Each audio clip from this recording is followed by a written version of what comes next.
আসসালামু আলাইকুম। অনেকেই আমার কাছে মুসাবিদার ভিডিও চেয়েছেন, অনেকেই অনুরোধ করেছেন যেন আমি মুসাবিদার একটি লাইভ ক্লাস নেই।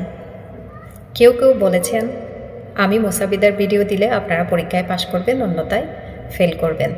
আপনাদেরকে অসংখ্য ধন্যবাদ যে আমার উপর ভরসা এবং বিশ্বাস রেখেছেন। তবে এই মুহূর্তে আমি কোনো মুসাবিদার ভিডিও দিব না। এগুলো নিতান্তই প্র্যাকটিক্যাল বিষয়, সেটি বুঝতে হবে। তাদের যারা চেয়েছেন তাদের মনে হয় অধিকাংশই প্র্যাকটিস করেনি, সেই জন্য চেয়েছেন। মুসাবিদার ক্ষেত্রে শুধুমাত্র ফরম্যাটগুলো দেখে যাওয়াই গুরুত্বপূর্ণ। ফরম্যাটগুলো দেখে গেলে হবে। আপনারা অলরেডি আপনাদের প্রস্তুতি নিয়ে ফেলেছেন, যা নিয়েছেন তাই রিভাইজ করবেন। আমি মুসাবিদার ভিডিও দিই বা না দিই, আমি কিন্তু পরীক্ষার আগে আরেকটা শর্ট ভিডিও দিব। আপনারা পরীক্ষায় প্রশ্ন সিলেকশনের মাধ্যমে কিভাবে পাস মার্কসটা নিশ্চিত করতে পারবেন সেই বিষয়টা নিয়ে আমি একটি শর্ট ভিডিও দিব।